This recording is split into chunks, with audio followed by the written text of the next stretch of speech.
Hola, soy Kim Martínez, docente en la Universidad de Burgos, y voy a exponer ahora mi ponencia para este congreso lúdica que se titula La innovación en el uso del lenguaje escrito dentro de un RPG, el caso Gridmaster.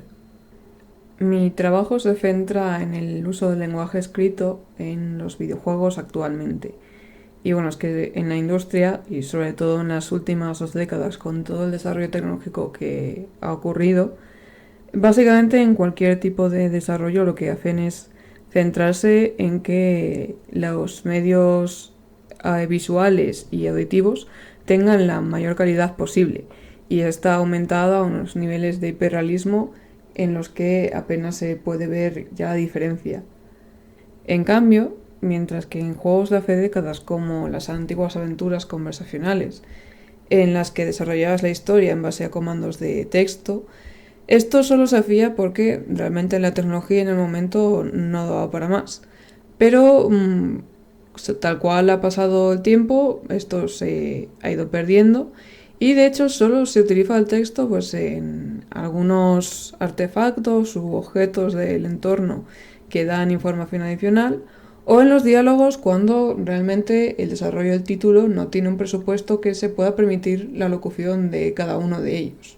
Por este motivo, centro mi trabajo en el análisis de un videojuego actual, Gridmaster del 2024, porque pese a pertenecer a uno de los géneros más populares, que es el RPG, Role Playing Game, tiene la peculiaridad de que la mecánica principal, en vez de ser el típico combate por turnos o basado en la acción, se basa en escribir.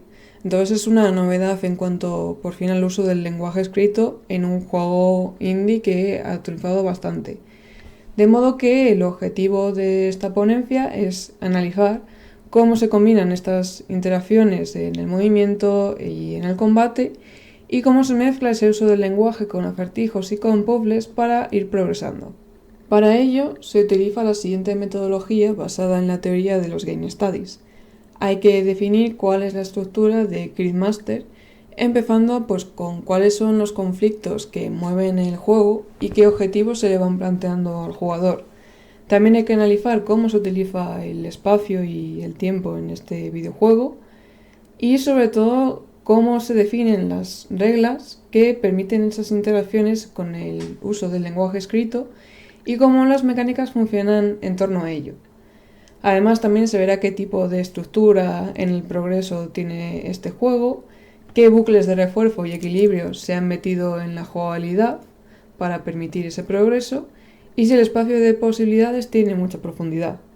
Y ya por último, también sería importante ver, y viendo sobre todo la parte de los puzzles, qué papel tienen el azar y la información que se ofrece al jugador para el desarrollo del título. Con todo ello, se compararán estos elementos con ese género base del que parte, que es el RPG, y además con la mecánica de puzzles que entremezcla con el uso del lenguaje.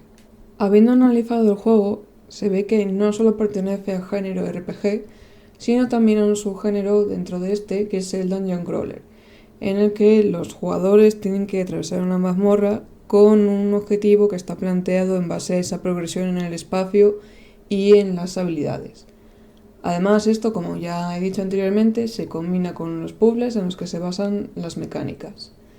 Este juego trata una temática de aventura y fantasía en la que hay un grupo de 4 miembros compuestos por un luchador, un pícaro, un bardo y un mago, unas clases de personajes que son muy comunes en el RPG, y estos están en el inframundo y deben escapar de él después de haber olvidado todas sus habilidades anteriores. Para ello tienen la ayuda del Gridmaster, que es un nigromante que proporciona asistencia y guía a lo largo del juego, explicando las mecánicas y también ofreciendo orientación. Con este planteamiento, el objetivo a largo plazo es que este grupo de héroes escapen del inframundo, y a corto plazo sí que se correspondería con los típicos de un RPG, como derrotar enemigos, ir recuperando esas habilidades e ir avanzando con un progreso de estadísticas de cada personaje con sus respectivos poderes. Y aquí sí que se añadiría esta parte de los puzzles en los que esos objetivos a corto plazo muchas veces son resolver acertijos. Por lo tanto, el conflicto Es directo cuando es contra enemigos que van saliendo en esa mazmorra y es indirecto cuando se combina con esa parte de los puzzles y con, por ejemplo, puertas que tienen que abrir para progresar. Fijándonos en el tiempo, este es continuo porque tanto los combates como la exploración se suceden en tiempo real. Y el espacio es 3D desde una perspectiva en primera persona y el movimiento es discreto, al igual que en muchos otros dungeon crawler, ya que el movimiento de los personajes se rige por una serie de casillas por las que se van moviendo y por las que van explorando distintas áreas de cada mazmorra y van avanzando de piso en piso. Lo más interesante de este análisis es cuando observamos las reglas que definen las interacciones y las posibles mecánicas que tiene el jugador. Y para ello ahora os pongo una parte del vídeo en el que se ve este gameplay. Let's get those rotten old brains of yours working. What will you do? You fellas just up from the crypts, are ya? This altar is dedicated to Shalia, the goddess of life, but I will make you wish you'd never been resurrected! Actually, I don't care. Yes, feel your power grow. We have a long way to go to reach the surface. Now, don't keep me waiting. A diferencia de los RPGs, en los que hay ciertas habilidades, hechizos, magias, tipos de ataques que van adquiriendo, por ejemplo, con algún tipo de árbol de habilidades, aquí son las propias palabras las que se relacionan con estas acciones o estos hechizos. Como ya comenté, cuando llegan al inframundo y empiezan al juego, estas habilidades se les han olvidado a los héroes, con lo cual tienen que volver a recuperarlas. Esto se consigue tras ir derrotando enemigos, progresando en ese espacio y abriendo cofres con algunos objetos que en este caso son letras y que pueden utilizar para seguir avanzando y aumentando sus habilidades. Por ejemplo, el número de letras que tienen los personajes se corresponde con la salud, la cual van perdiendo si los enemigos les atacan. En cuanto al sistema de combate, este es por turnos, como en muchos de los RPGs, sobre todo desde el inicio de este género, pero se basa en que tienen que escribir esos comandos con las letras que tienen disponibles y en base, pues si se enfrentan a determinados tipos de enemigos que tienen, por ejemplo, un escudo que puede bloquear ciertas letras. Entonces, para utilizar esas habilidades específicas, el luchador pues tiene que utilizar palabras que además dependerán del personaje del grupo que controla, de modo que el luchador podrá golpear, el pícaro podrá apuñalar y el mago podrá borrar. En el resto de la exploración del juego también serán necesarios estos comandos, por ejemplo para abrir las puertas o simplemente para saltar un espacio.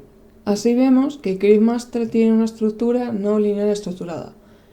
Eso quiere decir que, pese que al progreso en el espacio sí que es bastante continuista, el cómo llegan de un sitio a otro o los tipos de comandos que pueden utilizar para ir derrotando a esos enemigos dependen de las acciones de los jugadores.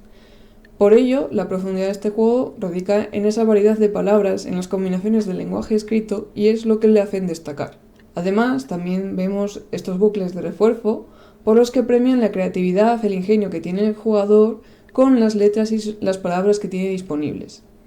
Y en cambio también vemos otros bucles de equilibrio que van aumentando la dificultad de esos enfrentamientos para que este desafío con esas habilidades que son progresivas con las palabras vayan aumentando.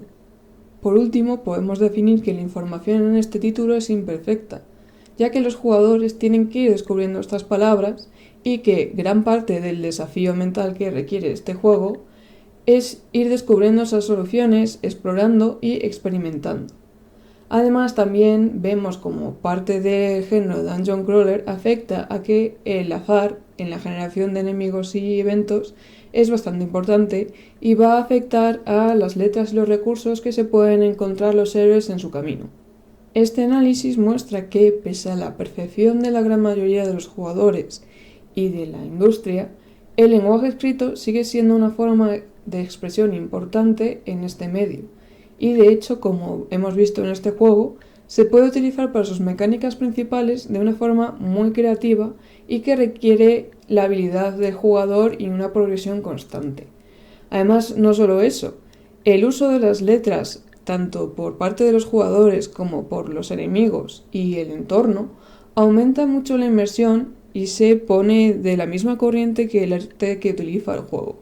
Esto demuestra que existen muchas posibilidades para poder mezclar la innovación con distintos géneros, ya sea RPG, con puzzles o con cualquier otro, para ir añadiendo estas distintas mecánicas en el diseño de nuevos juegos y de su narrativa y de su jugabilidad.